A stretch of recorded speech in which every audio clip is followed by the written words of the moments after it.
Hello, in this part of ethics in social research, I will be focusing on safeguarding.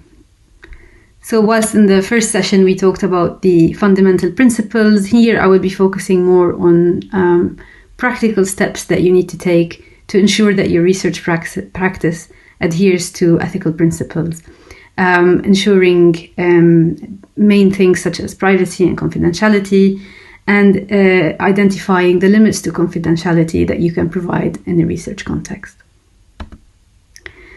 So why do we need to safeguard? The nature of qualitative research is intrusive, and quite often discussions in in-depth interviews and focus groups, as well as sometimes in observation, you might be privy to private thoughts, ideas, aspirations, as well as discussions of things that tend to be in the private realm, such as needs and bodily requirements.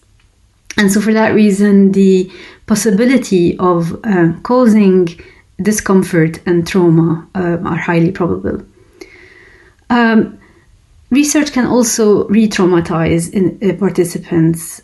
So discussion might relate directly or indirectly to things in the past that have happened to the participant that have caused anguish and trauma. And the discussion in your research might bring that up again. The third reason is that sometimes cultural expectations can limit what can be revealed and shared. And when in a research context, you are focusing on those and bringing them up and discussing them, that can be quite risky to individuals and can be quite difficult and requires a lot of effort on the part of the research participant to reveal and share those experiences and views. And finally, another reason for safeguarding is that there might be emotional reactions and impacts that can be experienced by the researcher themselves. And so the situation for qualitative research, given its private nature and direct interactive nature, can bring up situations that can have adverse impacts. And so safeguarding in that context is very important. And we do that using, following basic principles. The first one is to consider your expertise and your experience, and to address any needs in terms of information and knowledge that you need to gain before you go into the field, and to be reflexive about what experience you have in conducting this type of research and what skills you might need to gain to be able to conduct your research safely. So it might be shadowing more experienced members of staff who have done this in the past, or it might be practicing research interviews in a fairly straightforward context before going into more trickier situations, etc. So considering your research practice as you go along and figuring out how best to conduct it and plan it in such a way that such risks are minimized. The second point is also very important, and this is to make sure that you provide available information, that you make available information on support that research participants might need that emerges from the discussion that you're having with them. So, for example, in relation to what's in the meter, lack of access to essential services pertaining to water, electricity, and other things might bring up situations where a said participant has no knowledge of how to gain access, or does not have information about certain help or support that they might be eligible for. And so preparing this information and providing it to the research participant is important to do. You might also ask the research participant if they wish to be referred to these organizations, and then provide these organizations with the details of that, but only do that if you have consent, obviously. And then in adherence to the principle of beneficence, ensure that you follow up and to make sure that the research participant has had at least looked into this information and seen whether they can benefit or not, etc. Thirdly, this is within the context of the research interview, perhaps, or in the focus group discussion, but mostly in interviews, is to consider the pacing of your interview, its timing and its length. And so, particularly when things are difficult to discuss and the research participant needs time to think about what they want to say, so to be considerate of their needs and the need, and whether you need to shorten the interview if they do not have time, or they would rather not dwell on things or go into too much detail, or give them even longer time if they perhaps need breaks or need to take the time in order to express themselves clearly and calmly. You might need to cancel an interview in case there's an increased risk on the participant. And as I've said, that risk can be risk or harm can be not just physical, but psychological and social, and even reschedule or cancel if the timing is wrong. So that can pertain to the particular circumstances that the research participant is experiencing. Generally, being sensitive to people's needs is crucial here, and making sure that you do not impose yourself and impose your research needs, that your need to conduct the interview, for instance, on that participant, and ensuring that the voluntary nature of taking part in the research is adhered to. So in terms of privacy and confidentiality, now these are very important aspects of safeguarding. And in relation to privacy, this is like the umbrella term that we want to adhere to. It's rooted in the notion of autonomy. And it's basically the ability of a person to have control over how much and when are they giving you information about themselves. And that information can be about what they do, what they are, and what they think. So physical, behavioral, and intellectual. And so within the notion of privacy, then we can think about confidentiality. And this is basically informational privacy. So, and confidentiality here is your obligation to safeguard entrusted information that the research participant has divulged. So in terms of privacy and confidentiality, we have to consider what kind of privacy is the individual expecting. So prior to the start of the interview, you have to explain to the participant what information you wish to gather from them, what topics are you going to be covering, and what level of information and details you need from them. And then seek informed consent based on that agreed level of confidentiality that the research is providing. Consider the type of data that you're collecting also, and whether and how relevant it is to your research questions. So do not just collect all the information that you can. This unnecessarily risks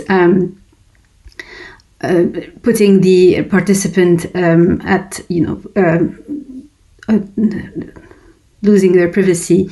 If there is no need to do that, you should not be doing that. And so only collect data that you absolutely need, that is completely relevant to your research question, and the rest just leave. And finally, the obscuring the data that you have gathered when you come to publish it as case studies. Now, typically in qualitative research, we provide as much detail as possible. We cover case studies in depth, often called thick descriptions. And it's important that when we do that, that we ensure that the data that we publish and put out does not identify the research participant. And so we will have to obscure things, not just names, but also particular detail, such as saying, for example, so-and-so has 5 children, although they might have had 6. Or we might refrain from describing the shape of the building in which they lived in order to make sure that no one can identify who these people are. We might fictionalize the town or city that they live in, as well as names or jobs. So all kinds of information that might ensure that we do not make this person identifiable. And finally, ensure the safety of any personal collected data that we have. So this is under, the information, whether it's recorded, is safely stored. Any files and data collected and transcribed is on computers that are encrypted and that are safely stored as well.